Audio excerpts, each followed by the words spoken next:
मित्रों, निर्मल सिंह फिर हाजिर है इस कार्यक्रम को लेकर के आपकी सेवा में। पेश है एक सुंदर गीत।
प्रिय दर्शकों, प्यारे मित्रों, सदियों से चली आ रही परंपरा विवाह का अस्तित्व अगर हमारे समाज में ना होता तो शायद हमारे इस समाज की शक्ल बड़ी कुरूप होती, पहचानने में ना आती।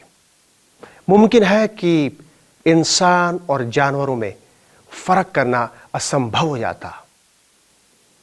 किसी शायर ने एक नारी के विषय में लिखा है जो कि घर को स्वर्ग से भी सुंदर बना देती है।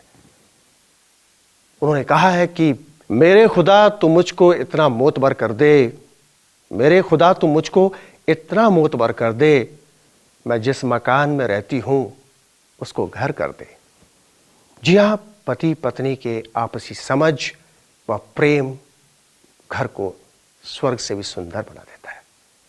तो लीजिए, पेश है एम कुमार साहब के विचार विवाह के विषय में। आइए सुनते हैं एम कुमार साहब को। प्रिय मित्रों, नमस्कार।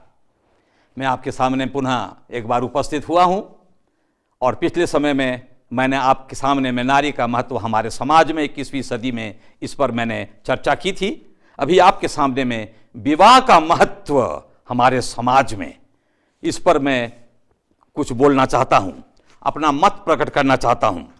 परमेश्वर ने मनुष्य को नर और नारी करके बनाया। पुरुष और स्त्री दोनों अभिन्न अंग हैं, ये हमने देखा है। अब उनका एक दूसरे के संपर्क में आना और एक साथ जीवन व्यतीत करना, और जब वो इस प्रकार से अपने एक दूसरे की संगति में आते हैं और एक बनना चाहते हैं, उसे सामाजिक बंधन और धार्मिक अनुष्ठान से बांधा जाता है। और एक दूसरे के सामने वो आकर के प्रतिज्ञा करते हुए एक दूसरे को ग्रहण करते हैं कि वे दुख में, सुख में, धनी रहने के समय में, निर्धनता में, और आरोग्यता में और बीमारी में एक दूसरे को संभालते हैं, एक दूसरे का साथ देते हैं, एक दूसरे को अपनाते हैं, एक दूसरे के प्रति अपने कर्तव्य को निभाते हैं। और यह प्रतिज्ञा जो है विवाह है। समाज में रहने पर, जब हम समाज में रहते हैं, तब विवाह को बड़ा महत्व दे करके हम पुरुष और स्त्री को, जवान, दो जवान, विभिन्न अलग अलग सेक्स के, हम उनको मिलाते हैं, उनका घर बसाते हैं। लिखा हुआ है, यदि यहोवा घर को न बनाए तो बनाने वाले का परिश्रम जो है व्यर्थ होता है। मनुष्य समाज के रूप में होकर, घराने के रूप में होकर के, माता पिता के रूप में होकर के अपने बेटे को, अपनी बेटी को विवाह के लिए तैयार करते हैं। विवाह का होना आवश्यक है, घर बसाना होता है, एक अंग में मिलने का स्थान होता है। मनुष्य को आवश्यक है कि जब वो सामाजिक प्राणी है तो यहां से प्रारंभ करे, पति और पत्नी के रूप में, घर की इकाई, माता और पिता, और उसके बाद से बाल बच्चे। और जब वो एक दूसरे के लिए समर्पित होते हैं, एक दूसरे को संभालना चाहते हैं, एक दूसरे के लिए वो समर्पित होना चाहते हैं, उन्हें विवाह के रूप में हम बांधते हैं। और विवाह का होना आवश्यक है। लिखा हुआ है, विवाह हर दृष्टिकोण से पवित्र माना जाए। और लिखा हुआ है बाइबल में, तुम्हारा बिछोना निष्कलंक हो, पवित्र हो। यह जो विवाह है एक पवित्र अनुष्ठान है। और जब ये हमारे जवान, हमारे बेटे और बेटी, जब वो जवान हो जाते हैं, इस योग्य हो जाते हैं कि वो घर बसावे, तो हम पवित्र रीति से उन्हें एक दूसरे के साथ बंधन में बांधते हैं। ये तो कितने प्रकार से होते हैं। पहला हम देखते हैं कि लव मैरिज होता है। पूर्व काल में उसे गंधर्व विवाह कहते थे। पुरुष चाहे स्त्री को देख करके पसंद कर ले और वहां पर एक दूसरे का मेल हो, एक दूसरे प्रतिज्ञा करें, एक दूसरे के लिए समर्पित होना चाहे तो वो होता था। दूसरा, माता और पिता अपने बेटे के लिए या अपनी बेटी के लिए योग्य पात्र ढूंढ करके उनका प्रबंध करना चाहते थे। तीसरे में हम देखते हैं कि स्वयंवर रचा जाता था।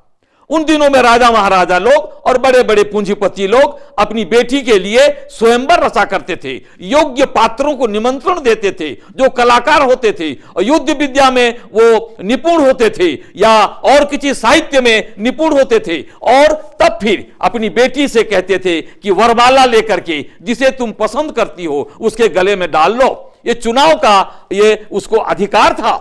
इस प्रकार से स्वयंवर रचा जाता था। फिर हम देखते हैं कि मंदिर में, मस्जिद में, गिरजाघर में शादी होती है और यह प्रबंध जो है समाज और माता पिता मिल करके करते हैं। लड़की के माता पिता और लड़के के माता पिता एक दूसरे से मिल करके अपने अपने पात्र को एक दूसरे के लिए समर्पित करने के लिए चुनते थे और इस प्रकार से यह विवाह जो है पवित्र रस्म माना जाता है। आज यदि हम इस विवाह को अपने समाज से निकाल दें तो हमारा जो जीना होगा वो पशु के बराबर होगा और यह पशु तुल्य जीवन परमेश्वर को ग्राह्य नहीं है। हम चाहते हैं कि हमारे जवान एक दूसरे के साथ समाज में होकर के पवित्र शास्त्र के अनुसार परमेश्वर का भय मानते हुए एक दूसरे को अपनी प्रतिज्ञा दे करके, अपना प्रेम दे करके अपने अधीनस्थ करें या अपने आप को दूसरे के अधीनस्थ समर्पण करें। यह है विवाह और इस विवाह के अंतर्गत हम देखते हैं कि अलग अलग कर्तव्य है। बाइबल में भी लिखा हुआ है, हे पतियों तुम अपने अपने पत्नी को प्रेम करो, उनको दुर्बल पात्र जान करके तुम उसे ग्रहण करो, उसकी सेवा करो। और पत्नियों के लिए कहा गया है कि तुम विश्वास योग्य होकर के अपने पति के अधीनस्थ तुम रहो। और यह सुंदर व्यवस्था है, यह समाज की इकाई है। पति और पत्नी के रूप में जब वैवाहिक बंधन में बंधे जाते हैं और उसके बाद से परमेश्वर कहते हैं फूलो फलो और पृथ्वी में भर जाओ, समाज में उन्नति करते जाओ। और यह आदर्श जीवन होता है, बड़ा ही सहिष्णुता का जीवन होता है। पत्नी सहिष्णु होकर के पति के अधीन रहती है और पति भी पत्नी के प्रति अपना कर्तव्य निभाते हैं।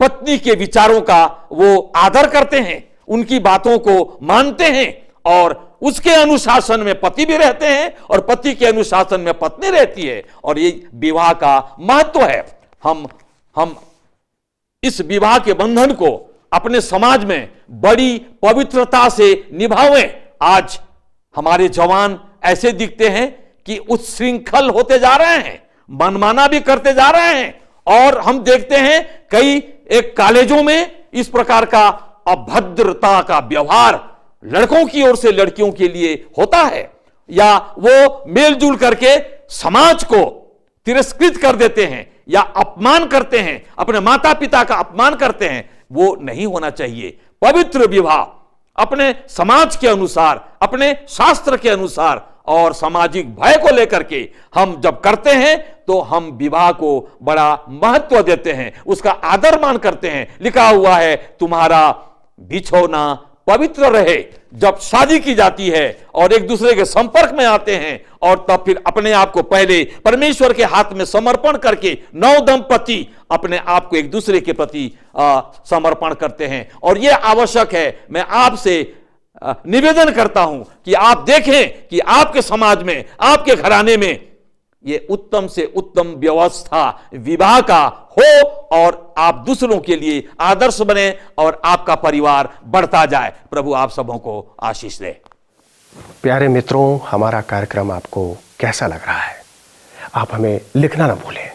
हमारा पता है Satyapath, video department, mid India Christian mission, Damoh, Madhya Pradesh 470661।